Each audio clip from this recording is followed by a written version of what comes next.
know what's going on tonight. Members of the board, pioneers of shred. We have some amazing panelists up here on this stage tonight. We have an Olympic bronze medalist. We have an X Games gold medalist. We have a woman who dared to shine in a male-dominated sport and eventually taught the president of the Aspen Skiing Company, Pat O'Donnell, to snowboard. We have a snowboard pioneer and an inventor of the high back binding. We have a video producer who did some of the first snowboard instructional videos.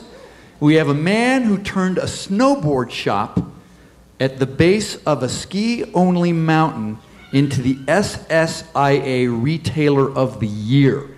That's an amazing feat. A world champion who dared to teach adults to snowboard, and the director of the 2003 Snowboard Club of the Year and inventor of the step-in snowboard binding.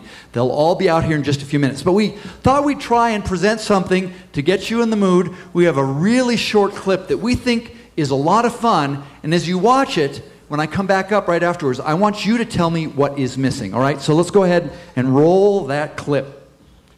This is by Glenn Lazaro, by the way. A History of Snowboarding in 2 minutes flat. December 25th, 1965. Sherman Poppins screws 2 skis together, attaches a rope to it, and his daughter Wendy surfs down a snow-covered hill. He called his invention a snurfer, a winter alternative to surfing. 1969. Inspired by sliding on cafeteria trays in college, Dmitry Milovich starts making snowboards with metal edges. 1972. Milovich starts a new company called Winterstick. 1975. Articles about Winterstick appear in Newsweek and Playboy. 1977. Tom Sims and Chuck Barfoot start producing snowboards in Sims' garage. Jake Burton moves to Vermont and starts making mutated versions of the snurfer. 1982. Suicide Six Resort in Vermont becomes the first resort in America to allow snowboarding. Tom Sims and Jake Burton compete in the last contest between snurfers and snowboards. 1983. Jake Burton puts on the National Snowboard Championships at Snow Valley, Vermont. Snow Valley closes for good later that spring. That same year, Tom Sims holds the inaugural World Snowboarding Championships in Lake Tahoe. It is the first contest with a halfpipe event. It revolutionizes competition. 1985. Tom Sims doubles for James Bond in View to a Kill. Bond escapes across a glacial lake on a snowboard while skier thugs wipe out screaming and sinking into the icy waters. Both Sims and Burton introduced metal edges on their boards, making it easier to ride hardpack and ice. The National Snowboarding Championships moved to Stratton Mountain, Vermont, and become the U.S. Open Snowboarding Championship. 1986. Stratton Mountain becomes the first resort to offer snowboarding instruction and snowboard rental. Of the approximately 600 ski resorts, only 39 allow snowboarding. Craig Kelly and Tom Burt are featured in a Wrigley's gum commercial. That fall, Trans World Snowboarding magazine publishes its first issue, the first magazine devoted exclusively to snowboarding. Time magazine does a feature story on the growing sport, named snowboarding the worst new sport. 1990. Vail Ski Resort opens the first snowboard park in an attempt to segregate skiers and snowboarders. Snowboarders embrace the park. 1993. Over 50 different companies are producing snowboards. 1994. Ride Snowboards becomes the first snowboard company to go public. Shannon Dunn becomes the first woman snowboarder to get her own signature board. Sonic the Hedgehog snowboards for the first time, and Boozy the Clown makes his first appearance. 1997. ESPN highlights snowboarding in their first Winter X Games. 38,000 fans attend. Jake Burton appears in an American Express commercial. Snowboarding hits the big time. 1998. Snowboarding included in the Nagano Olympics. Terje Hawkinson, the top rider in the world, boycotts the event, claiming it goes against the soul of the sport. 92 million people watch as Ross Rabalyati tests positive for marijuana. He's qualified. He gets his gold medal taken away from him. Sean Palmer appears on the cover of USA Today. They declare him the world's greatest athlete. Snowboarding pioneer Craig Kelly dies in an avalanche. Snowboarding loses one of its most loved mentors. That was a history of snowboarding in 2 minutes flat. All right. Okay. What was missing? Back there, what? Skiers are missing. Well, it's about snowboarding. What else is missing? Aspen is missing. What is up with that? You think that really this, one of the finest resorts in the world, had nothing to do with the sport of snowboarding? We're going to put that right with all these panelists we're going to bring out in just a moment. And I would like to introduce you to Chris Klug and Travis McLean.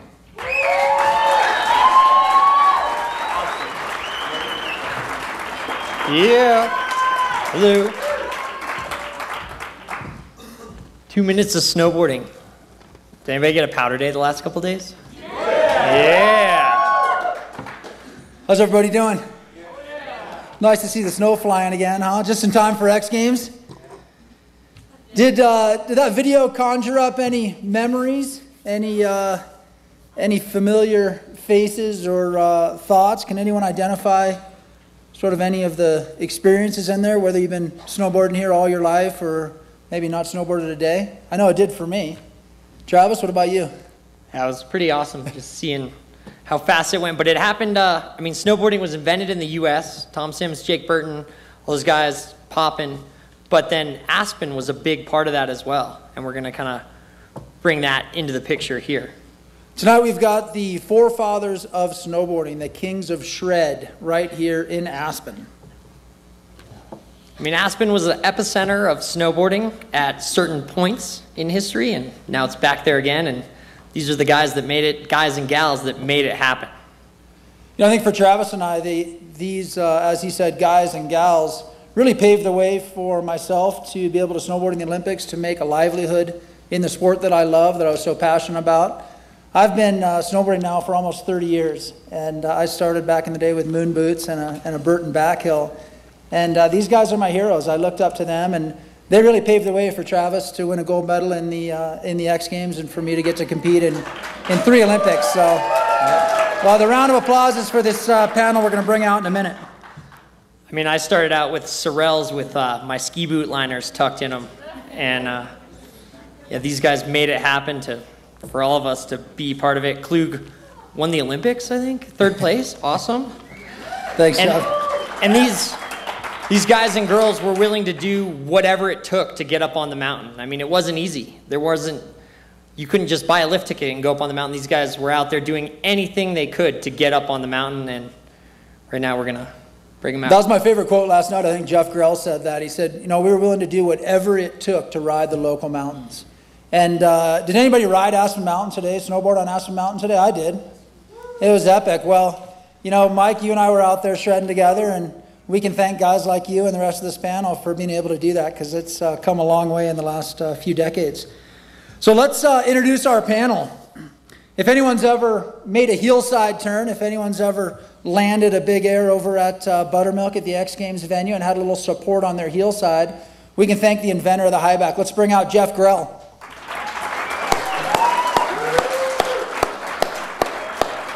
Yeah, Jeff. Jeff came all the way from California to join us tonight. We're stoked to have him. This guy dug the first half pipe ever at Mount Hood, was the first downhill world champion, many world championships, many World Cup championships, and invented the step-in binding, Mr. Chris Carroll.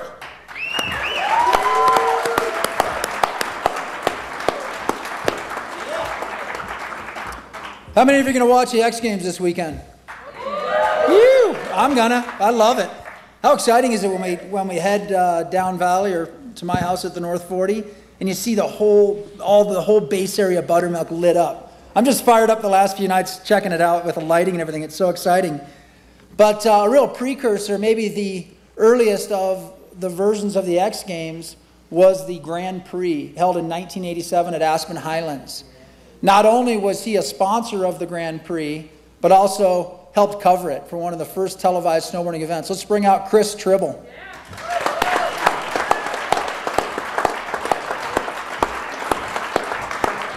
Yeah, Chris. Has anybody taken a snowboard lesson as an adult? First guy to get out there and kind of get adults involved in snowboard lessons, world champion Kevin Delaney.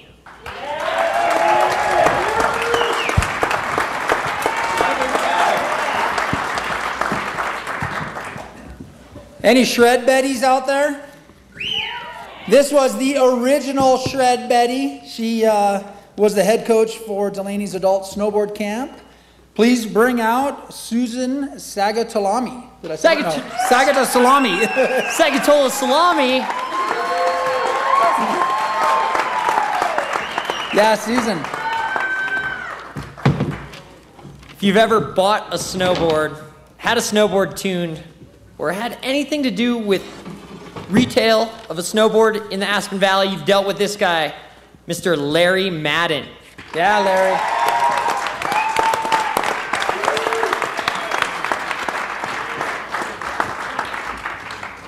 Yeah, Larry.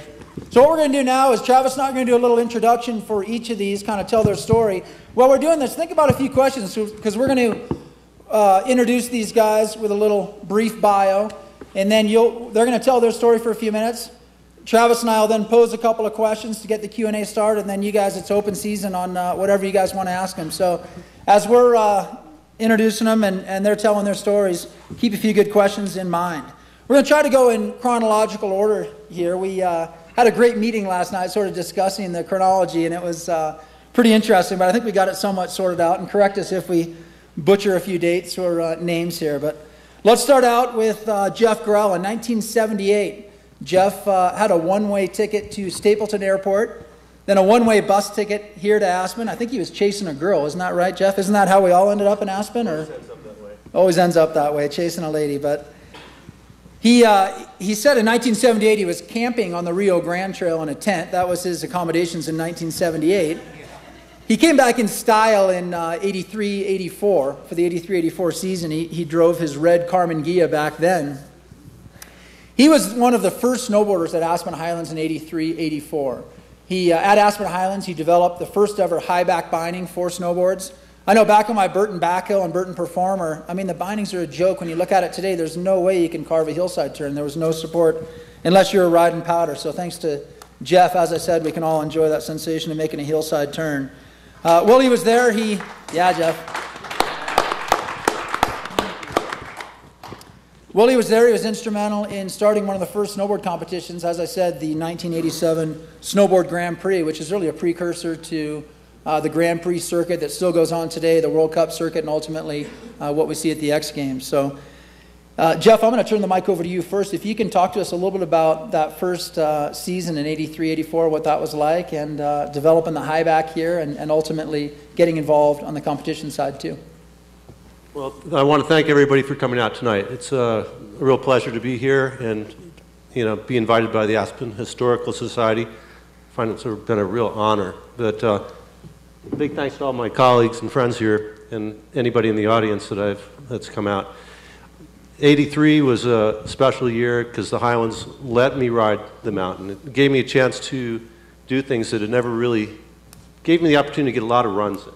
Really what it did. It gave me a chance to experiment and try some new ideas. And the original concept of a high back was inevitable for the sport. And there are other pioneers that helped in their own ways to develop that concept. But what we did do is we actually named it. It was named high back here in Aspen. And that stuck. Did that name have anything to do with Highlands or? You could read it into it, but I didn't. It could have been land of that. Anyway, that went on, and that allowed me to meet a lot of other riders like Chris and Kevin through competitions that were happening at the time, and gave me a chance to compete out in California at the Soda Springs event with my design, and that turned out well. And then we were able to pass that idea on to guys like Chris, and it just went. And they often wonder why I didn't capitalize on that concept. It was a young sport, and I don't think any of us really knew how big it was going to get. How many other people were riding with you that season in 83-84 at Highlands? Oh, it was just a handful of us, really. It was so new. My friend Doug Olson, who came out with me originally, was there.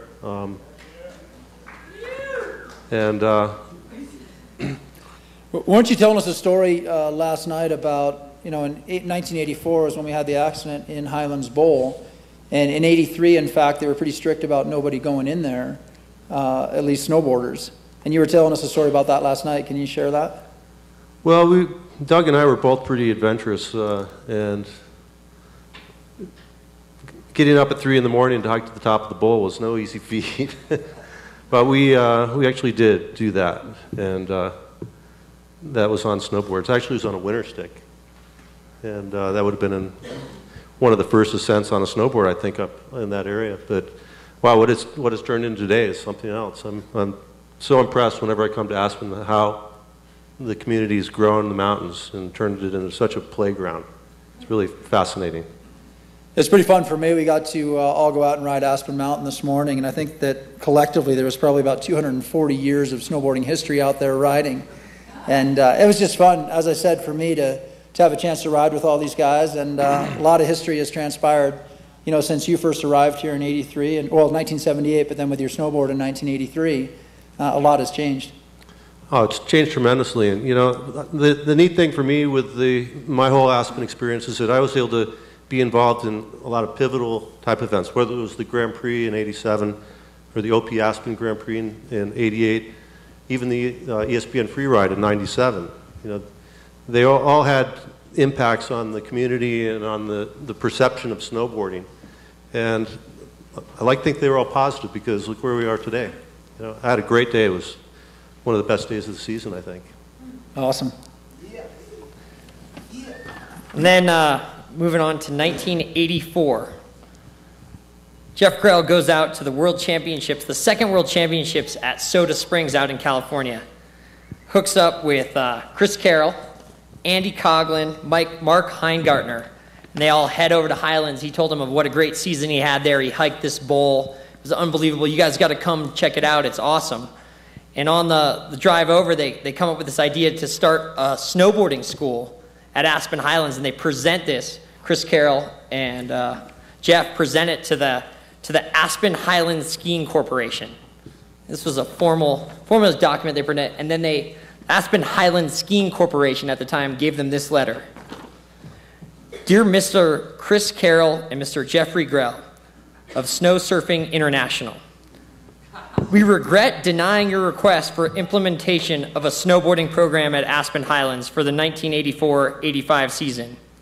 If your group or snowboard sports industry would obtain a $1 million bodily injury, property damage, and personal insurance policy with Aspen Highlands Skiing Corporation as a named insured, we would like to reevaluate our position. We appreciate your personal, professional approach to this. So these guys came out, they wanted to start the snowboarding program there. The mountain had been open to snowboarding the year before, and they actually stopped all snowboarding on Aspen Highlands that year. These guys came out from the World Championship to have a great season that Jeff Grell had there, and they were shut down, and I want Chris Carroll to kind of tell us about how that went down. Yeah, I came out that first year with Mark and Andy. It was 83, 84, and Jake Burton had given us his van and a gas card and told us to go meet him in Tahoe from Vermont. So off we went, and stopping at every ski area on the way, buy a ticket and get on the lift and see what happened. And we did that at Eldora. Well, the first thing, actually, we went to Boulder, and this is kind of an interesting story. Andy Coughlin had a friend who was a student at CU named Mike Kaplan.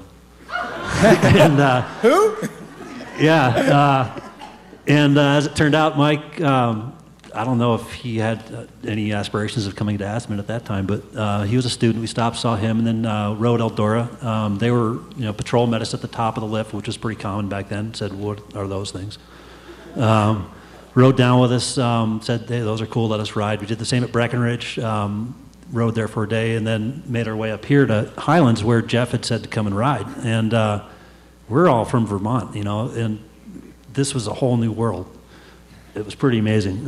So with that discussion about doing the school here, the seed was planted, as far as, there's a future there for us to do something. Being a pro snowboarder back in '83 didn't have, a whole lot of options, really. So that next summer, I was actually, at the time I came out here, I was the world snowboarding champion at the first World Championships, which, had like maybe, 60 people in it or something. And, at the time I was jazzed on it. Nobody else knew what it was. And, but I was like, that was what I wanted to do. So I'd also, just graduated high school, traveled, snowboarded in Norway already. I spent a summer working on a farm over there, snowboarding, and then Austria, snowboarded there.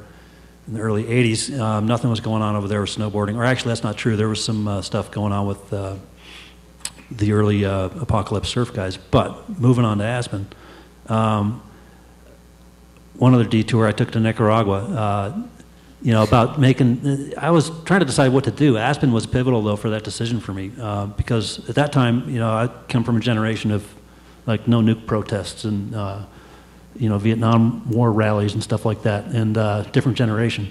But, affecting some change was something that was meaningful to me. And yet I wanted to go snowboarding. I wasn't going to be a politician. So anyway, coming to Aspen, it was obvious that, all right, this place is rad. This is where, obviously I want to be.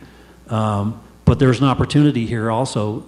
The idea of doing a school presented a possibility to do something, make a living and be able to ride a lot. So the next year I came back out here with like $70 and snowboard, ready to do it. That was funny, actually. I got off the bus today after flying in from the airport, and I think last time I stepped off that bus coming into town was back in '83. I've been here lots of times in between, but driven. And I got like 170 in my pocket now. So,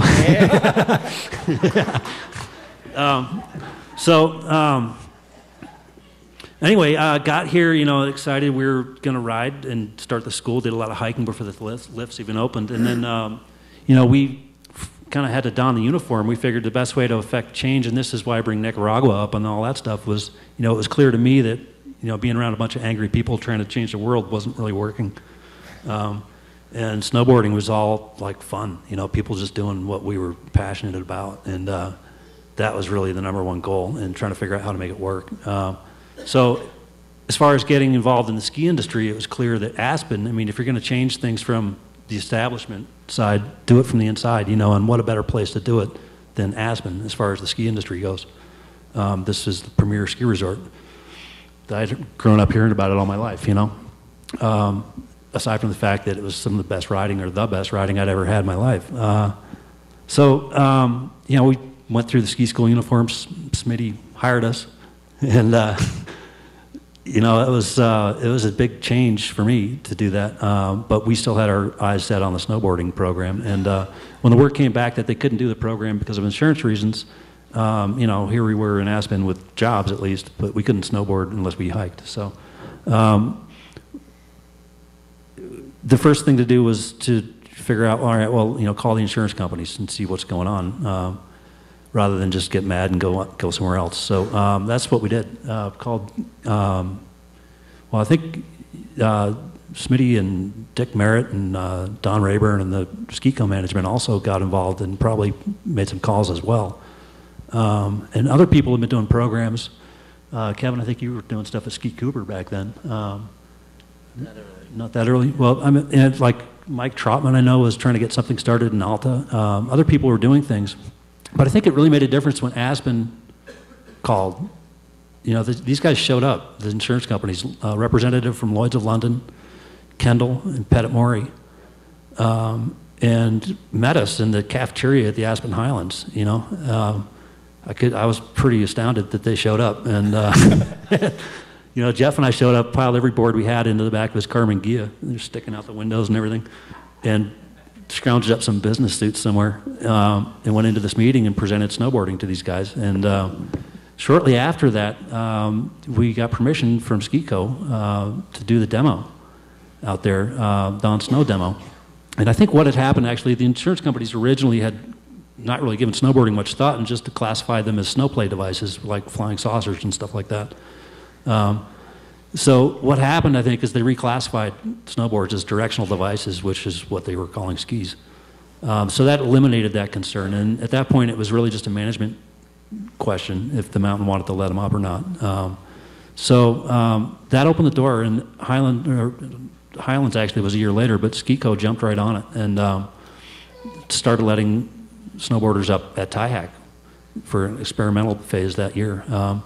By that time, I'd already actually moved on to Tahoe because I wanted to snowboard and ride more lifts. I was getting tired of hiking. So you guys were relegated at that year when you came out after being so fired up to ride Highlands. You were relegated to doing this demo at Tyack only, right? Yeah, well, there's plenty of hiking to be done and stuff like that. But as far as lift access, yeah, that was it. Berthoud was open. We went over there for some contests, and we could go here and there and ride. But in Aspen, it was Tyack for that winter. Did a lot of skiing that year. Yeah. Got really good at it. Awesome.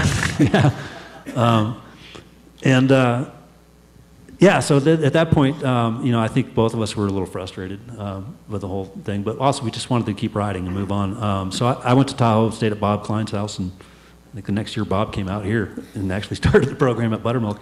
Meanwhile, I went back to New Hampshire and started a program at Loon Mountain, which was one of the early snowboard schools with a rental shop, and got that going for a few years. And I've been back to Aspen here and there over the years, but then flash forward like 17 years, I think it was.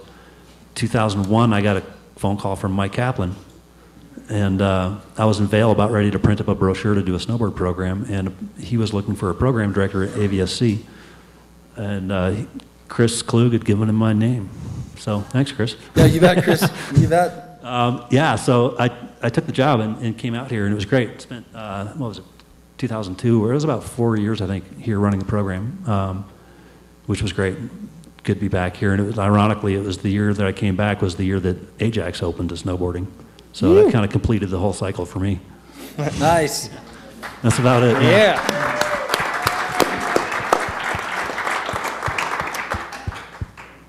Moving on, Chris Tribble leased a small space in the upstairs of the base area lodge, the A-frame at the bottom of Highlands. He was a part of that original snowboard posse.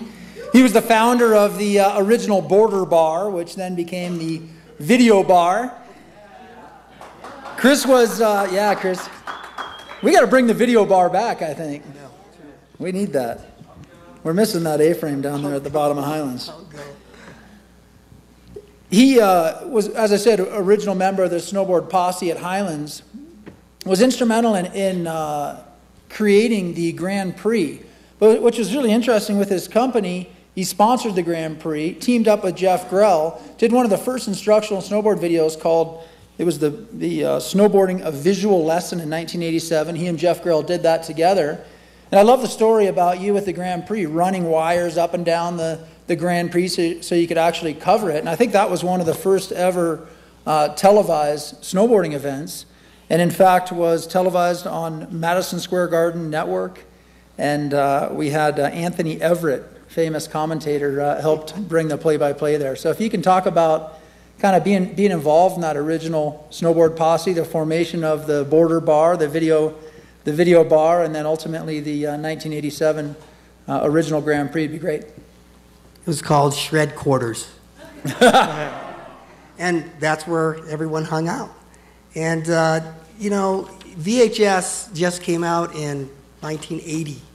And I borrowed enough money for a camera and a deck and happened to be on a Highlands free day for locals.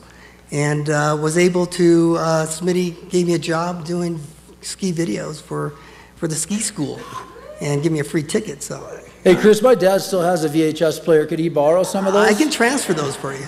I have some.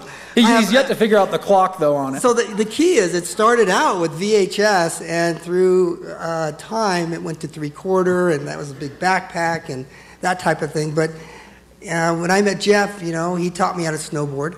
And I was aggressive filmmaker, and I was ready to film anything in sight, you know. And when he was going to throw this event, I just remember him saying, "Chris, you got to do the video." And that sponsor, that banner thing, was only because there was no money in this. That was my pay there, was having the banner next to the Snow City International banner at the finish line, because you get the most exposure, you know. So, but it was quite a feat at that time, because it was 3/4-inch decks. They were big, clunky things. We had to get enough camera crew. Jeff, how are we going to pay for this? Don't worry about it, Chris. Just you could do it, can't you?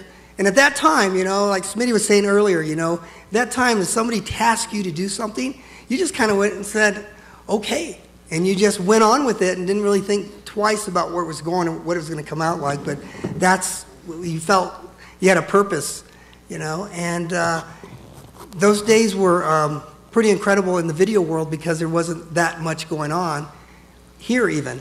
You know, there wasn't the ski video for tourists yet. That stuff was all starting to evolve still.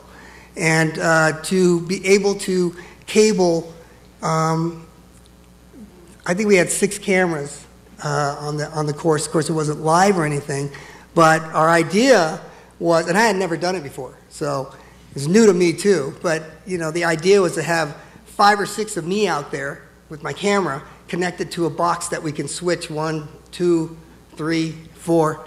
And we hired a guy from Band Productions out of New York, and he just came off of MTV. So we thought he knew a lot more than we did, was the thing. And so we let him switch the show. And we didn't know till the very end, but it was the worst disaster ever because he was going boom, boom, boom. He was, and, you know, it wasn't like this event, like, you know, going through the gates, and we were just totally blown away. We had spent all this money to pay all these guys, and we had nothing but stuff we had to, like, go back and edit, you know? And at that time, where we were going to edit, I didn't own all that equipment, and so I had a friend that was in the TV business, local TV, Grand Junction, KREX, and he used to work at night shifts, so I would go, Jeff and I would go at night when nobody was there and start editing this stuff together. And we spent all night, you know, it was like the secret mission to get it done because we said we did the Grand Prix. We got all these cameras. You saw it. And not to come up with something was very scary. To this day, I don't think we've ever really talked about it, or I've never really told anybody before. So it's kind of funny that I'm saying it for the first time with all these people. But that year it was pretty crazy, and it took a lot of self-motivation. And the video bar became a very staple of fun, new things, excitement. It blended the skiers and the boarders together, and it was really an incredible time at that time because there was nothing but time. And we actually were making some money too on the slopes. I was. That's awesome. So that was pretty amazing. That was my first job out of college. Created it, and would go home with some cash in my pocket going, wow, this is for real, you know? Did Jeff know you were doing that? That was outside of the Grand Prix, because the Grand Prix was definitely not a money-making situation. Hey, speaking of money, Chris, what were the events, first of all, at the 1987 Grand Prix, and what was the prize money like for the athletes? I think I'd have to refer that back to Jeff, because the prize money started out really high, until we had to start paying all the cameramen. Because I didn't know where that money was coming from. But he said, just do it, Chris. Just get it done. Okay, got the crew together, got it done. And I saw an article that Jeff pointed out to me where the complaints of the snowboarders were that the prize money was really low. Well, it hit me last night. Now I know why, because we had to go pay everybody that we had commissioned to get this job done. And believe it or not, we have footage to prove it, and a lot of it. So it was money well spent, Jeff. Thanks. Let's get that put together. We all want to see it.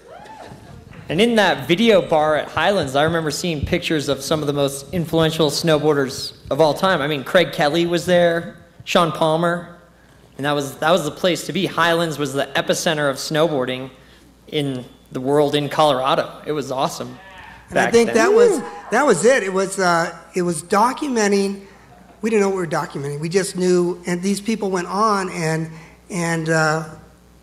you know, it's just a part of history that was incredible to be able to capture, have in good form right now. And as time goes on, it just becomes something that's more and more valuable, not in a monetary sense, but in the sense of heritage and you know, passing the torch. So, and there was some big riders there, huge. Yeah, I mean, those are Craig Kelly, one of the greatest in history, was at Highlands. And from around in those the world. videos. Yeah. It's awesome. Chris, did you know, I mean, I know when I got involved in the sport, I was an avid skateboarder. We had a 12-foot quarter pipe in my front yard, and I saw the very first snowboard. I said, that's skateboarding on snow. I got to try it, and my skis were history from there. But I just knew the first time I got on, I said, this is so much fun. People are going to love this. This is going to explode. Was that the conversation at the video bar? Was that like, we're a part of something so special and it's just a matter of time before this blows up? Or were you just living day to day and enjoying it? I think it was like, wow, man, this is an awesome day. But, you know, the underlying thing it was a little bit suppression up there. Thank God it was a bar. Because you know, there were times where it was kind of, it was a place like Cheers, and guys would talk about, you know, we're out there, these guys are out there building a half pipe on powder bowl with shovels, okay, and it was with shovels. I don't know what else can I say. and you're wondering, God, why doesn't anybody help us? Why doesn't anybody believe in this sport and what it can become? And Jeff outlines that in a lot of the articles that were put out by the Aspen Times. It's really a great little history book in itself of him defending the sport and telling people where it was going to go and that type of thing. And I was just there filming it. I was just there getting what I could when I could. And, one day I hope to put all that together and make something really extraordinary. Right on. Thanks, Chris. Yeah.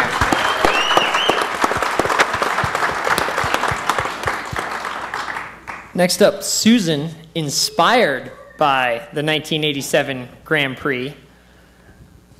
After 20 days of snowboarding, she had done photo shoots, competitions, and become an instructor, I believe. She was one of the first female instructor at Snowmass.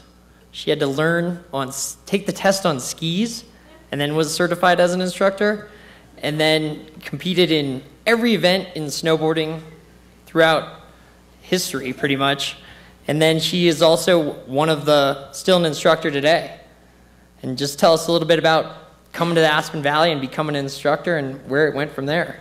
Well, I was already in the Aspen Valley, and I was actually inspired by the Grand Prix event. And I saw that. I thought that was the coolest thing I'd ever seen. So I took a lesson with Jim Souza at Highlands, day 1. I think day 3 I was at top of Highlands, and 10 days they closed. So Jeff Grell actually made my first snowboard with my design on it. And we hiked the pass for, days 11 through 18. On day 19 and 20, he talked me into going to this competition in A Basin, which I was like, okay, let's go. And that was history. And the next year, he said, I want you to try out at Snowmass. And I said, okay, but the key was we had to try out on skis. 14 of us, I was the only girl. There were 7 of us hired. Then we got to go through snowboard training. And I found out 2 years ago they hired 3 more people after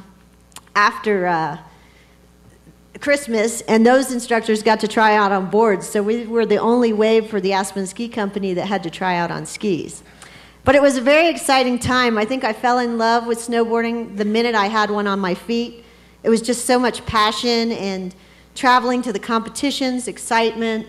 And, back then they didn't allow us on Aspen Mountain, but we would still, some of us would hike up early in the mornings before the mountain opened. And we knew eventually it would get open. We went to meetings. I think I was the only female invited. It didn't get opened that first season when we had all those meetings, because the next year was the 50th anniversary of the Ski Co. They didn't want to ruffle feathers, but I knew it would be coming, And all of these guys up here have truly inspired me, just from day one. And I've had such an enjoyment of a great career in snowboarding. And I still have passion getting up early in the morning in the spring. I think going up and doing Independence Pass when avalanche conditions are okay. And it's been a great ride. So thank you guys for coming, and I really have had a great time. I guess my question for you, Susan, why would you want snowboarding on Aspen Mountain? Isn't it a little steep? Yeah, I don't think so. I think we all pushed hard to get Aspen Mountain open to snowboarding. It was right because we can't go there, so we wanted to go there. It was our passion to be there. Yeah, I grew up here, and I always thought Aspen Mountain, that's really steep and has a lot of moguls. I don't think I want to go there on a snowboard. Yeah, but come on. I'm only kidding. No jumps. Yeah. It was really scary when snowboarders and skiers mingled on Aspen Mountain. Wow. Yeah, they were afraid Susan, of that. We want to hear a couple more stories about being one of the only ladies in a male-dominated sport. Let's hear some dirt here. I got a lot of hard times, but I'm one of the boys, so I hung tough. You had to back in the day. I remember a story out at Snowmass when they actually had runs that we weren't allowed on. And I think there was a buddy of ours named Jason Bad Boy Beavers. He might be in the crowd tonight. Yeah! Woo! And apparently he was up on one of these closed runs, but he didn't know it was closed, and he got pulled over. I think he got arrested by the sheriff. But the mountain manager at the time, Steve Sewell, asked him, well, didn't you read the sign? And apparently the sign was knocked down, and he said, well, I can't read. So that worked okay for him. We even had a fund for freeing Jason Beavers from jail fund, get out of jail free card. And then that summer, apparently he was working construction, and Steve Sewell was there. And Jason's reading the Daily News or something like that. And Steve said, hey, I thought you told me you couldn't read. He said, I got hooked on phonics. So I thought that was a great comeback. But over the years, we've had a lot of challenges, people not wanting us here or wanting us there. You got dirty looks back in the beginning, especially because you were on a snowboard. But it's been a great, great experience, and I wouldn't change any of it. Right on, Susan. That's a good one. Larry Madden got his first snowboard in 1984, came to Snowmass in 1988 on spring break, then moved here the following year. He was the snowboard guy at Sabatini's Sports. I don't know if you guys remember Sabatini's, but if you bought a snowboard in Aspen, pretty much the only place you could go was Sabatini's or Performance Ski, and then Sidewinders out in Snowmass. And Larry realized, being the snowboard guy at Sabatini's, that there was a need for a snowboard shop. There was Sidewinders out at Snowmass, so him and Chris Churchill opened a snowboard shop at the bottom of a mountain that didn't allow snowboarding. Pretty bold move.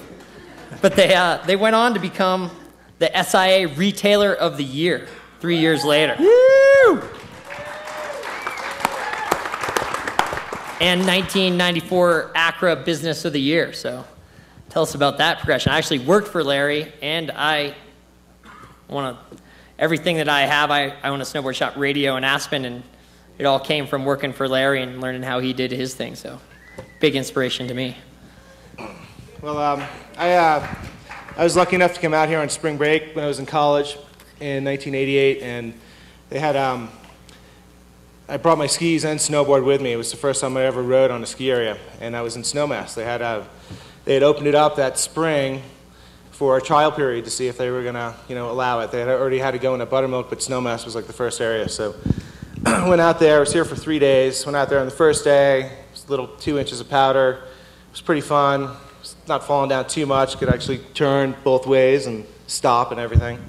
And went back the next day, got a little better, and the third day, and it was just like, from there, it was just, just a ton of fun. Just really being a part of that, trying something new, being an avid skier at the time, just having 2 toys to play on the slopes with. I ended up going back to college, graduated, came back out here in August, and started working in the ski shop like Travis was talking about. Got hired because I could snowboard, and they were selling snowboards there, and I became like the guy that deal with the rentals and the repairs and such. And it was a pretty fun start. Later on that year, into I guess the spring of '89, I got hired by Jeff out in Snowmass to teach as a part-time job out in Snowmass. So I kind of got like a really good involvement in snowboarding as soon as I got here in Aspen, and it was just like only a few people around that really knew how to fix them, how to work on them, how to ride them.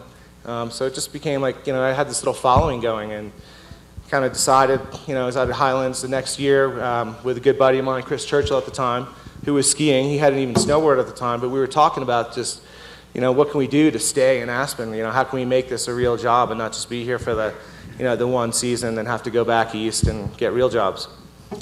So we came up with the idea, riding the chairlift, that, hey, we should try to open a snowboard shop. We'd seen this, there's a shop out in Snowmass that was doing pretty good. There was a couple of ski shops in town that were dabbling with it, but nobody really went into it like in a full-service way. So we created this store called Alternative Edge, which at the time there was a lot of alternative music, alternative everything was kind of going on in the early 90s. And, we just we put it, our ideas together, came up with a business plan, applied for a loan from the Small Business Administration through the government, got shot down there, went back to our family. We came up with about maybe 10% of what we needed to really buy inventory, buy store fixtures, deposit for the lease, the whole thing. But we were able to pull it off, with a song and a prayer. We had tons of support from the local people who had moved out here right after college like us. There's a lot of ski bums living in Aspen at the time that weren't even snowboarders, but they just thought the whole idea and the concept was pretty cool. So we had friends that were bringing us a half a gallon of paint and some nails, some leftover wood off construction sites, and really helped us get going. And from there, we opened up in 1990. We had all these people saying, like, you guys are crazy, you can't do it, you're at the bottom of Aspen Mountain, they'll never open it. Don't you know, can't you see what's going on across the street? Lots of people who've been around town for a while really kind of were trying to give us some insight, but were also, kind of giving us the thumbs down, like, don't waste your time, don't waste your money. But meanwhile, we had all the community support from the younger generations and different people from different members of the ski areas and the ski schools that we saw there was a movement going on, and so we went for it. From there, we bought 1 or 2 boards, we sold them, we bought a couple more. Same thing with our jackets, pants, the whole thing, and it just took off. We were lucky, we were in the right place at the right time. And everybody around town, whenever somebody needed for something for snowboarding, they just sent them our way. So we got, I don't know, it probably took us a couple years. After 2 years, we moved to a new location. We went from 600 square feet to about 1,500 square feet, and at that point, everything was rolling. It was 92, 93 that season. All our manufacturers couldn't believe the numbers that we were doing out of our store because, we were at Aspen. Aspen was known for not snowboarding. But, we had in our back pocket Aspen Highlands, Snowmass, and Buttermilk to ride at, and everybody stayed and played in Aspen. So we were right there to help kind of service and kind of get it off the ground. We helped the instructors get their equipment. Just, anybody that was into it, we really gave it that full service that we had going, from our experience working in ski shops. We just tried to do the same thing that, snowboarding wasn't getting at the time. I think it was 93. I had gone snowboarding. My parents weren't really that into it.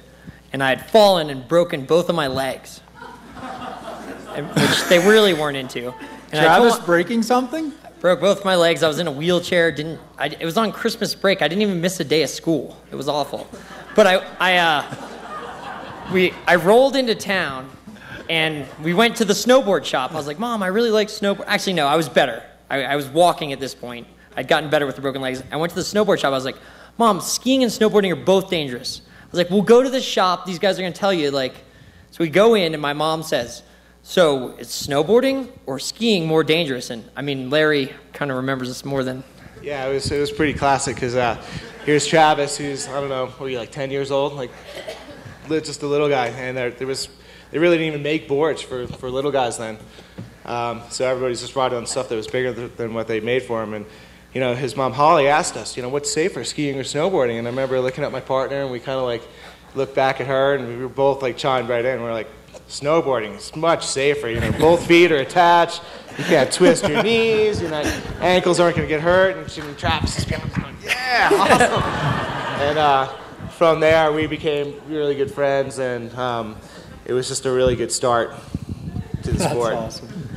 And then Larry actually played a major role. He was the Alternative Edge was the voice, along with Susan and everybody that supported it, for opening snowboarding on Aspen Mountain. The stickers, they made stickers, free Ajax.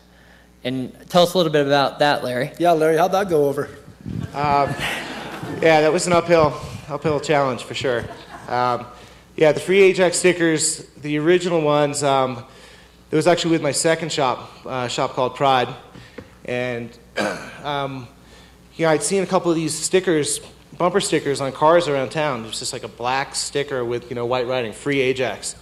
And I noticed them for like a week or two. And then one morning I came into work and went to open the shop door, and right on the mat there was a stack of these stickers that somebody anonymously dropped off. And I still don't know exactly who they came from. I have a pretty good idea, but so we started passing these out, and then next week there was another stack of them, and they just started getting around town, and it just kind of created this, just another movement of people, supporting their opinions and doing what they wanted to do on Aspen, and say, we live here, we work here, we want to be able to go up on the mountain on our lunch break.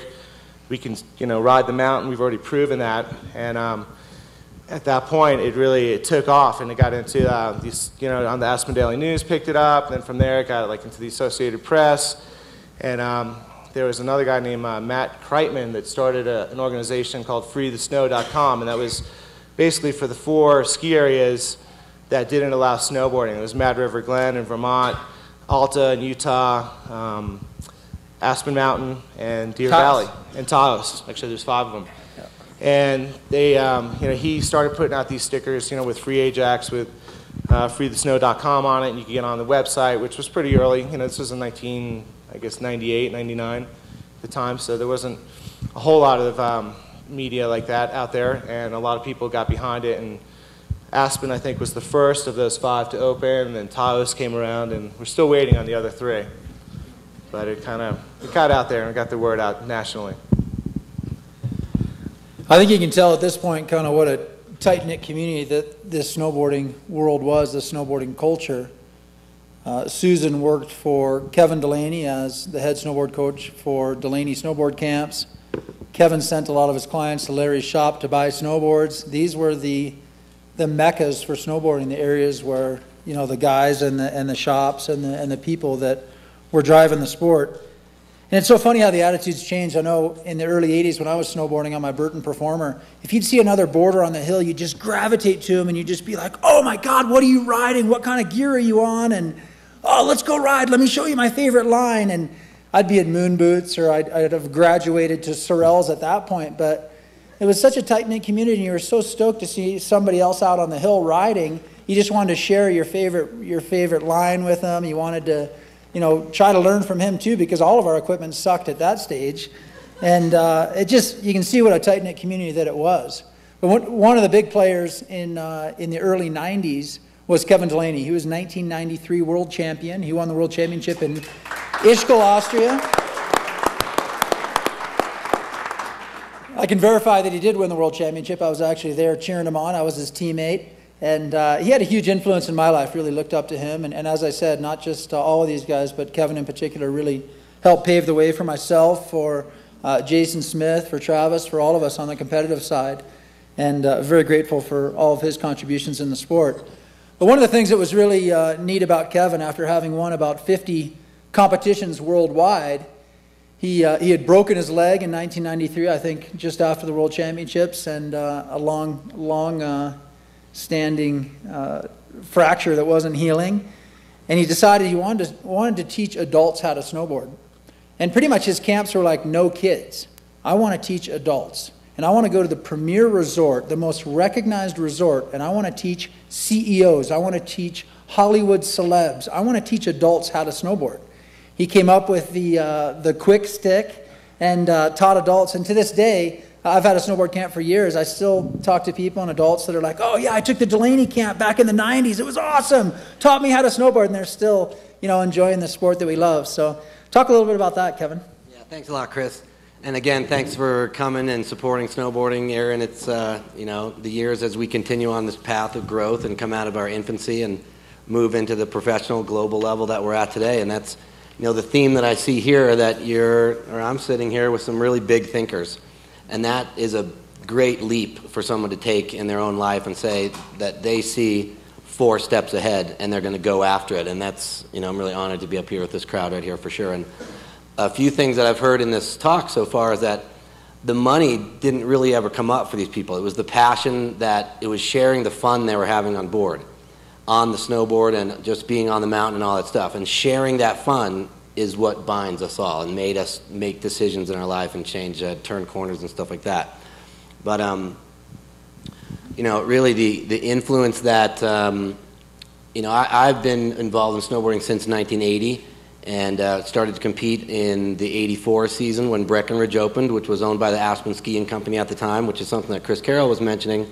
When they weren't allowed to continue on at Tyhack, the ski company then opened Breckenridge. And so that became the resort that many snowboarders went to actually ride lifts, because we didn't have metal edges then.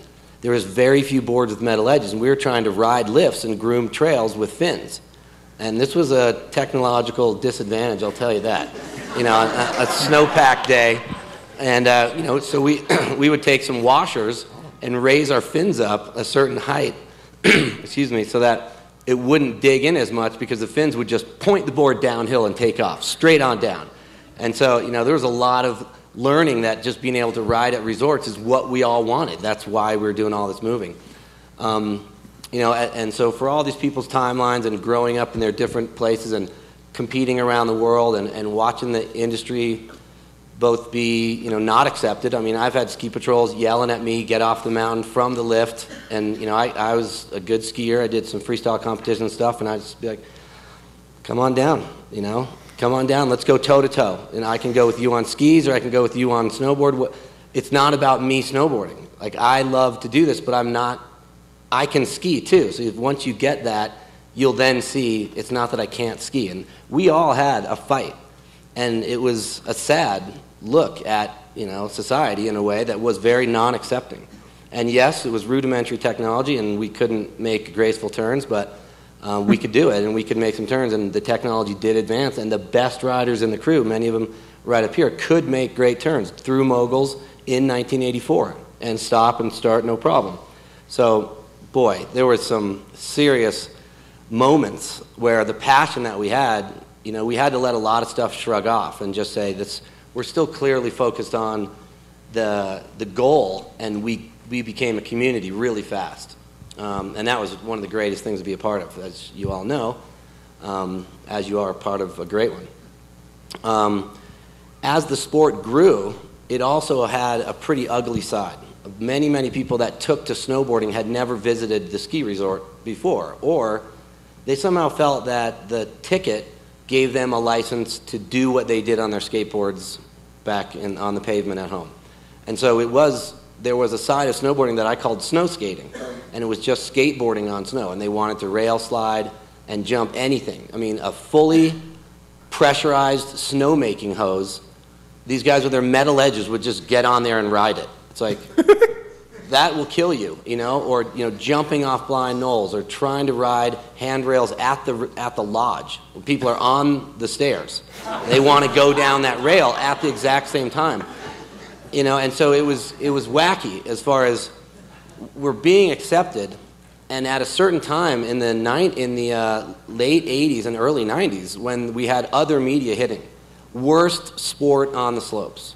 You know, many ski resorts were considering banning snowboarding because it was just becoming too much of a hassle, and it was unruly. It was sort of a gang pack mentality. A lot of youth in large groups would be out doing whatever they wanted, you know, and telling the ski patrol to get out of their business. And it was pretty amazing to be a spokesperson for the sport and have all this positive momentum starting to crumble and starting to us become secular and being like, it's us and them. And, you know, even though we're all still snowboarders, which was our community to get the momentum to start.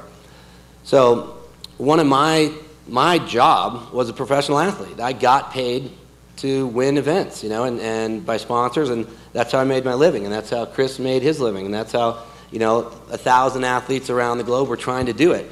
And we needed sponsors. And my event was sponsored by Butterfinger, candy bars. I'm like, hate this. This whole thing is kids. The next thing that's going to come on is video games and pop, you know, Fruit Loops and, you know, children's toys. And I just didn't see it working. You know, I needed Audi. I needed Chevrolet. I wanted, you know, Target. And I wanted to move into the future and be like, I want to be able to see a kid make a living at this, you know, because I'm not going to be able to do that. I won the World Championships. I was 28. It was 1993. Pretty much retired by 95, and in 1993 I moved to Aspen. And the reason that I moved to Aspen because this is a crown jewel in the global winter sports crown, you know, and I think you guys understand that. So what the credibility is, the credibility that this town offered was the influence almost immediately, and he mentioned it when the name Aspen came up in an insurance mind, that's where their families went. The CEOs of the largest insurance companies in the world went to Aspen for their ski vacation. So they were stoked on that. It rings, all right? It just rings. So I had done some adult snowboarding camps with my intention of changing the sport in a way that says, you know, our motto was, it's never too late to have a happy childhood. And, you know, in 6th grade, I wrote an essay that said, I'm going to get paid to play.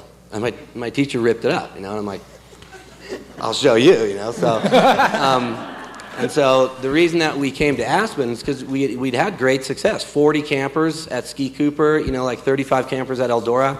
And it's like, I don't really want to take this on a traveling road show, this camp. The time is now to do this. I'm pretty much done. I've got the crown that I want, overall world champion. And can we go knock on the big door? Can we get this in a place that we can call home that has the influence that we need to really grow? And so with Peter King at Buttermilk and a few more of associates there at Buttermilk, they were really looking to put Buttermilk on the map in a way, because they knew who they were among the other mountains. They were the little guy, and it was the perfect teaching mountain with the high-speed quad, and the hotel at the base of the mountain was just perfect for us. And a little bit of negotiations and talking, and we brought in an independently run snowboard school system with our own teaching methodology. Those were all kind of groundbreaking stuff, underneath the Aspen umbrella, and put together the next 7 years of camps here, which became media sensations. I mean, we were doing live interviews with Matt Lauer and NBC Today. We're teaching Tony Robbins how to snowboard, Emerson Fittipaldi. We had a very, very elite clientele. The question was, can I land a G4 in Aspen? I'm like, yeah, don't worry, the runway's long enough for you. Okay, me and my 5 buddies will be there. And I'm like, that's the type of people we needed to get. One of my clients was a marketing person for Ralph Lauren. And they took the snowboarding camp, went home, and founded RLX, the adventure clothing line for Ralph Lauren. So the influence was working for what I wanted to have, an older, educated, affluent, and really CEO with big money in the right circles to fall in love with snowboarding, not be told about it. Because what happens when you fall in love with snowboarding is you have that childlike giggle inside you. And that is one thing that we all got. And that won't go away, I don't think, until, that's why we ride today. So, if you haven't tried it, it's there. Take a great lesson. It'll come there sooner, but these guys and these women were getting it, and they started to tell their friends and share it, and they'd come back with 9 people, and the word spread, and it went through the media. Like, you can learn. It's not just for kids, and that's exactly what we needed. And if you look around today, we have many, many non-endemic sponsors fronting and supporting the athletes and the sport and the growth of the culture in ways that were pretty hard to imagine at the 1987 Grand Prix, back on Aspen Highlands, when Chris Dribble's banner was the major sponsor, And the prize money was the fact that we got to hang out together and someone put some gates in the snow for us and Aspen Highland let us. It has come so far to $1 million contracts by the athletes today, global events that are in prime time, top-rated entertainment spots in the media of all sources, live TV. It used to be really just football, hockey, basketball, the big 4 for U.S. sports, and it still is really. But on Sunday afternoon, there's the Dew Tour, there's the X Games, and the X Games is now home here. So my, goal of picking Aspen had a lot to do with how you built Aspen, okay? And that's something that, I'm honored to have had that time here with your community, and feel that, our sport has grown tremendously because of the association. Right on.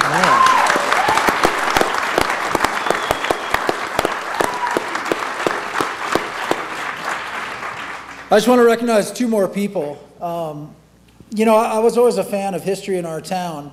I get the chance to announce the Ski World Cup when the ladies are here in the fall. And I love hearing those old stories of Bob Yaddy and Honoré Bonnet, the Frenchman that helped start the 5th Ski World Cup.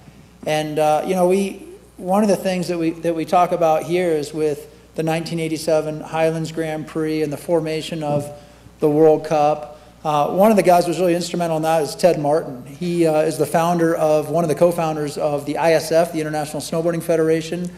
Was then TD for pretty much every World Cup I ever competed in, as well as lots of other athletes. I think you were there in 2002 when the start gates caught on fire there at the 2002 Winter Olympics, and has really done a lot in really getting the sport of snowboarding in the Olympics and really raising the bar for competition. So thanks, Ted, for all that you've done. if you're going to do Ted, you got to do Christy too. Yeah, she of was course, at all those Christy events was- as well. Absolutely, they're a team. The other person is Mike Trotman right here. He was on that Yeah, first demo team at Tie Hack, and then his uncle was lumberjack up in Lanedo.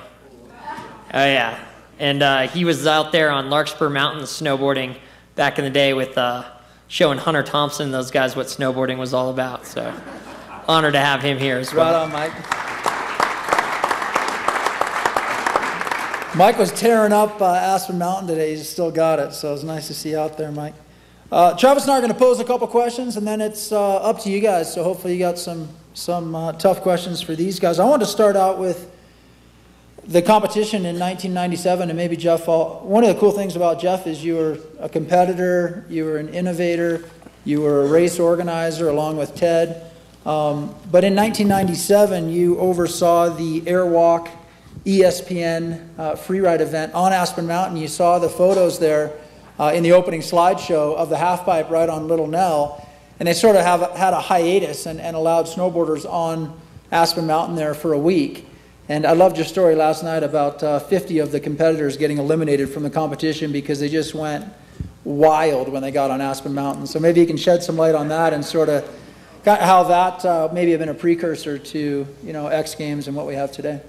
I was really lucky to have the career I did at Aspen, and there were a lot of neat things that happened along the way, but a couple people I really want to thank is Smitty especially.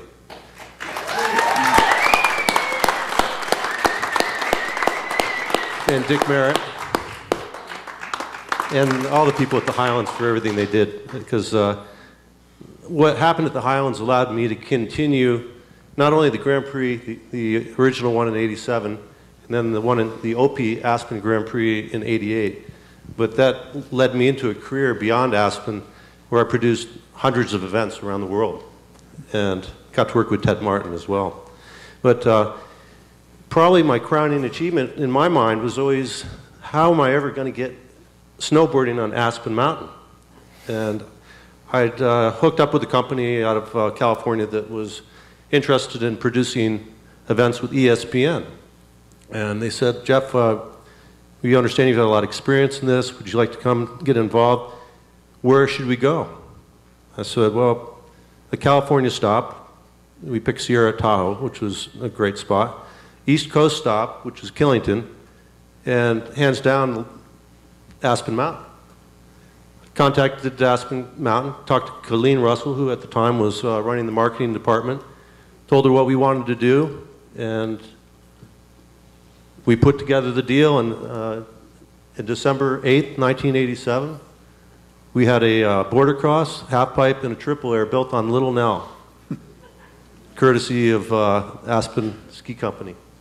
We produced a televised event on ESPN, and I really think that was a landmark event. Yeah, we had some issues with our riders getting a little carried away on the hill, but they were an energetic bunch, and the snow was good, and everybody likes a fresh track in the snow, and they did take advantage of that. But it was made for a challenging event for me, because at the end of the day, going to an organizer's meeting with the mountain and trying to explain that I really like those 50 athletes back in the contest. But it all worked out, and I think it made an impact. It allowed people to get on the mountain, and for what that did, it set a stage for what is happening today. And wow, what a difference a few years can make. But snowboarders can be snowboarders. I think Ted can relate to that at the 1998 Winter Olympics in Nagano, Japan. The Japanese didn't want us going off-piste whatsoever. The woods are sacred there, and you're not allowed to ride powder. Meanwhile, there's meters of fresh powder on the sides of the race course, and nobody wanted to train. They just wanted to ride powder. And I think at one point at one of the racers meetings or one of the event meetings there, they said, listen, if anybody else rides any more powder on the sides of the slopes, they're kicked out of the Olympics. And that finally got our attention, but it was completely tracked up at that point anyway. But it sounds like a pretty similar story, because powder is the holy grail. I guess the I mean, the high back being invented was actually at Aspen Highlands. And, I mean, the patents and everything behind that, how did that come about? This one's to Jeff again. Coming back to me, I'll get better at speaking if I keep trying. Yeah. Well, In 83 and 84, when the Highlands opened up snowboarding, it was really the first opportunity I'd ever had to get a lot of runs. And for all of you who know the Highlands, it's basically a ridge with trails going off both sides. For snowboarding, or other goofy footer, regular footer, the traverses were just brutal on the original equipment. And you know, I was always inventive of sorts, and I had the idea that, because I had skied up through that point, because that's what we had to do, because couldn't get on the hill to go snowboarding. I went to the thrift shop here in Aspen, bought some old boots, brought them back, modified them, hooked them onto my boots, and attached them, and worked it out with my boards, and it made a big difference. Like, had support. You know, I named it the high back. Different spelling than it is right now. I think I abbreviated to make it easier for everybody, all my snowboarder friends to understand. But well, really, Jeff, I mean, some of the people in the crowd might not understand. Like, the earliest snowboards just had a rope in the front, no bindings, and it was basically just a stick of wood, and down you went. There's one right there in the yeah. Crowd. Thank you for that. The next thing that happened was like an elastic band that was attached at 3 spots, and you just lifted it up and slid your feet in there. But you could lift your foot up like that, so it didn't really hold you. It didn't really hold you there. Soon after that, there's a really flimsy, like water ski looking binding that would have been on the back of a slalom ski, where you just jam your toe in there, and that gave you a little bit more control. They then put a little strap behind your heel to hold you into that position. But if you needed to go onto a heel side turn and set an edge, notice how there's no support here. And what would happen is your tibialis muscle would just be needing to lift that board up on edge, and these things would cramp to the point of being unable to walk, like after a weekend when you're riding on mountain for some of the first few times. So, you know, I did a lot of telemark skiing. Jeff was a big skier as well, and the one thing that was happening at that time was the jet stick, taking a cuff of an alpine ski boot and putting it around your telemark boot. That was the first group that really adopted the jet stick, but even though it was probably more into pre-downhill skiing with the leather, there's something about that probably made the plastic shell around that iteration. And so Jeff's creation was the evolution of absolute pain into absolute pleasure. Well said, Kevin. Let me ask one more question, and we'll turn it over to you guys. Maybe, Susan, you can comment on this, and Chris Carroll. You know, you guys competed in just about every discipline in snowboarding. I know, Susan, you competed for 17 years, and Carroll, you even longer. Did you ever envision we'd see 22-foot pipes shaped with machines, and you know, the events we're seeing in the Olympics today, and we're going to introduce in 2014 in Russia, slope style, you know, men's, women's pipe, of course, has been since the beginning, and border cross and parallel GS. But did you guys ever think we'd see, you know, multi-million-dollar freestylers and pipe riders and the disciplines and venues we're seeing today? Well, I remember when we first got hired at Snowmass, and they had the big meeting, and Jeff was there, and there were 7 of us snowboarders and Jeff, and they didn't know where to put us. And they were kind of making fun of us, and I said, well, don't worry, snowboarding will be the revival to the ski industry. One day it'll be an Olympic sport. And everybody laughed at me, all these ski instructors. So I knew it would be an Olympic sport, but beyond my competition days. And I'm just so impressed with how these youngsters, and the way the sport's evolved, and the tricks they're doing these days, and everything. It's come so far, and I just look forward to the future and seeing how far it can go in the future as well. Yeah, Chris. Right on, Susan. Thanks. Yeah. I think you touched on it also, just that that stoke of knowing how awesome, what a cool feeling snowboarding was. You know, back then it still is, but I definitely had that feeling when first time I got on a wide board on powder. It was just amazing. I remember walking down the street with a snowboard, yellow Sims, no bindings, sky hooks, and realizing like nobody knew what this was, but like no doubt in my mind, and I think you guys probably all have the same experience, of realizing like this is so cool. There's no way it's not going to be huge. It just people don't know about it yet. And I also remember my first trip to the buttermilk office. I think it was either the mountain manager's office to get a lift ticket, because that's where we used to have to go to get lift tickets, to explain what we were doing and all that. And anyway, just realizing, walking up there and realizing like this is going to change completely. Like it was just a kind of an obvious thing for us, I think. But yeah, I definitely remember that feeling. Right on. On that note, I'm going to throw my Ride Aspen Mountain hat on. April 1st, 2001, Ajax officially opened for good to snowboarding. So I'll rock my hat. Now it's your guys' turn to ask these guys some tough questions. Put them on the spot. Make them uncomfortable up here. I mean, let's ask some good questions. Andy, right here in front, you can start it out. We'll give you a mic. Oh, thank you. In the past, there seemed to be some friction between the skiers and the snowboarders, but from my experience, that's calmed down in the last several years. Do you think there was a point where, everyone just started getting along, or was there an event or anything that changed that allowed the skiers and the snowboarders to share their passion together? I have a quick one for that, just a quick one. We were talking about that early today when we were out there snowboarding, and it seems that snowboarders in the beginning were really slow, and they weren't very good. So, yes, skiers are going, get out of the way. But now, they're as good, better, or, and so you don't see that friction in that perspective and socially on the mountain anymore, because they're not just sitting there and being bad. They're actually very good. I think it was when skiers adopted baggy pants.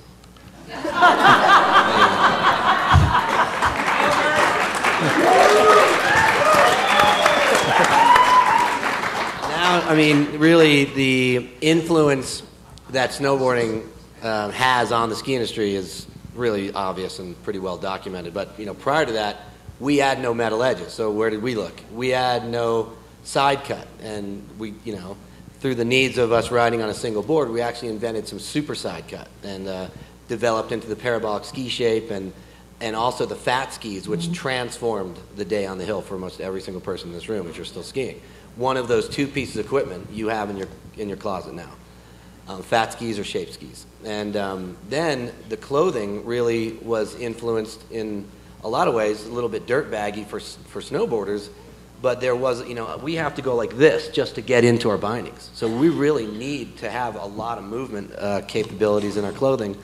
And, I did some designing for Obermeyer for a little while, and we were building our stuff for the Delaney snowboard line, and we were just like, look, it's just ski clothing. Like, we're not really building snowboard clothing. We're building clothing to move and have freedom of movement that's still warm and cover the needs that I have on the mountain. And if I'm going to do, a double daffy off the Highlands jump with a sled behind me because I'm a ski patroller and a super radster, it's done. The tight pants and being uncomfortable is over, and just being comfortable in performance wear was just the marriage.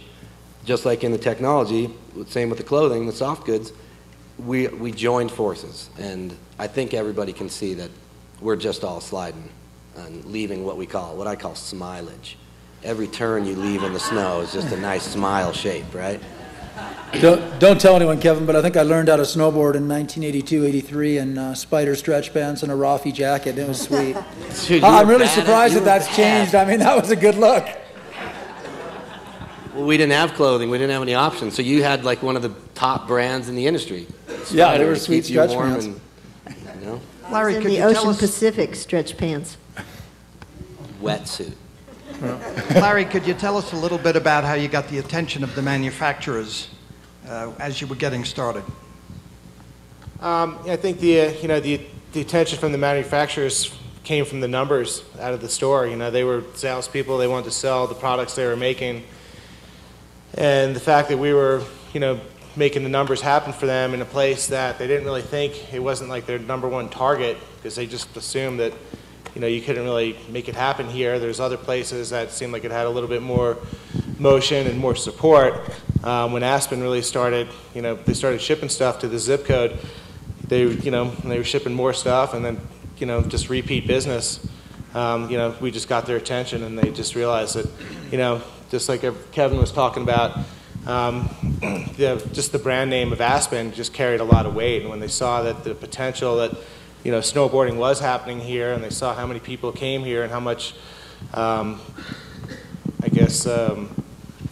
respect, and not so much respect, but just more, just getting their stuff on the slopes here, they really got it out there. It was like kind of free marketing, just bonus marketing for them to have it be seen here, because it was taken back from here to all different parts of the country and the world. So it was a really good place for them to have their products here.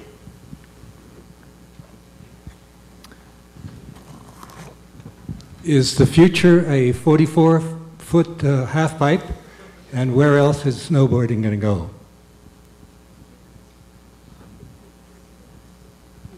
I'll tackle that. I think that's a great question. I run an alpine snowboard team, which is racing. We use hard boots, and I still ride soft boots and powder and all that, but it's funny because I get gurned by little freestyle rats all the time.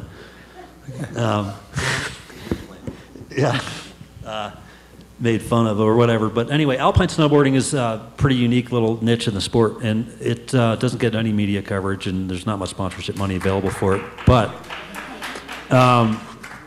there's great athleticism in it, and it's for an educated audience who knows what they're looking at. It's pretty amazing to see what these athletes are doing. I think what's going on the freestyle side of things, I'm amazed to see what happens now. It's just like beyond what I think any of us could have imagined back in the day, maybe in our wildest dreams. But there's a point where I think the sport's going to go back into more like people noticing the finer aspects of it. Now it's like, how big can you go? How crazy, how death-defying can you get? And it's got consequences, as we all know. And I'd like to, 44-foot pipe might be safer, I don't know. But, Now it's $2 million to build. Yeah, but then there's also these other questions. Yeah, the resources we use for parks and things like that. But anyway, I think that's a great question, and I think it's one that nobody really has the answer to. I'd like to see it go, back into itself, for the sport and the riders to start to look at more the finer elements of technique, making round turns, things like that.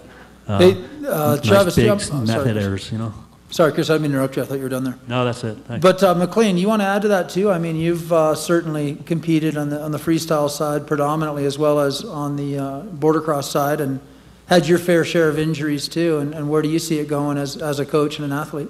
Well, I think it's come a long way. Good. They've created lower risk venues, lower risk. The 22-foot super pipe is much safer than a smaller pipe because there's longer transition, more place to fall. Where it will go, it's hard to say. You see the big air jump out at Buttermilk. That thing's probably 50 feet, a big step over. It's got a lot of kick. We're going to see tricks that have never been done at this X Games because of that venue that they've created. And next year will it be bigger, and will more tricks be done? Probably. At some point, though, I think, just that feeling, the powder turn that you get is almost just as good as doing a triple cork on a 70-foot jump. It's that love of the sport, no matter how you get it, whether it's hitting a big jump or a powder turn. And I see just from the industry it going back, like Chris was saying, back to the love of it. Back to people wanting to make powder turns, and free riding becoming a bigger thing once again, where park and pipe and everything is built up. And I definitely think the Olympics needed snowboarding more than snowboarding needed the Olympics.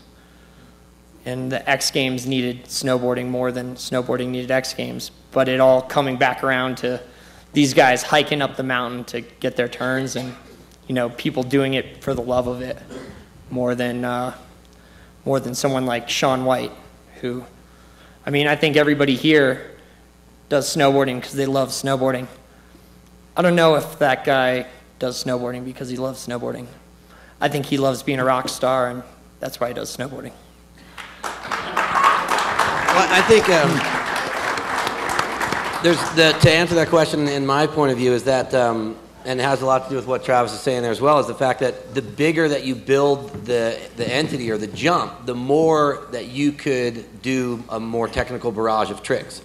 So we've arrived at very big jumps already, but what the question is it more exciting to watch someone in a tight ball who's spinning 5 times on 2 different axes and then landing? And so it's just like a blender, spinning top, bam, and they land, and they link that together.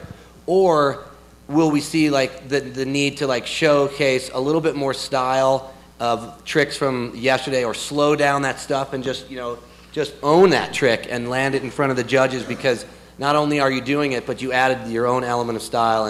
And if that becomes more popular, then we don't really need the bigger jumps to do that. So that's the question, I think. But the blender trick is really cool if you slow it down in Mega Mo.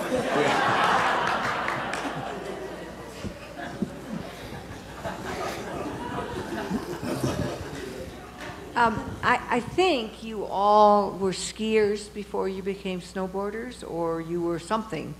But what took you from whatever you were doing to snowboarding? I'll answer that one first, and I'll just say I was an avid skateboarder at the time, and like I said, I saw snowboarding, and I said, that's skateboarding on snow, I've got to try it, and I was instantly hooked, and that's all I wanted to do. Same here. I was a skier first and then became a snowboarder because I fell in love with it. Skier first?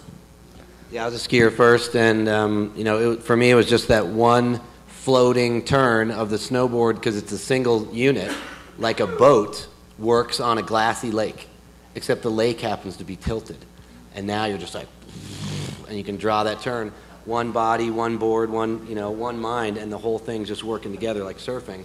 And that's, for me, I was just like, right there. So it's magic. Part of me was I had to stay on skis a lot because I had the video camera, and they didn't have GoPros then. So, you could not get around on a snowboard, and if you biffed with that stuff, that 50 pounds on your back, you're pretty much mush. Nobody would find you. I bought a Snurfer in 1968, and that changed my life. But then I learned to ski, and I learned to telemark ski, and then I always snowboarded. So I wouldn't give up any one of my sports for one of the others, because they're all great. Right.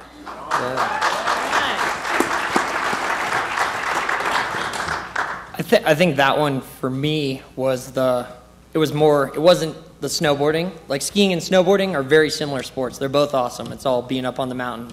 But it was actually the culture of the snowboarding at the time when I was doing it was a lot different.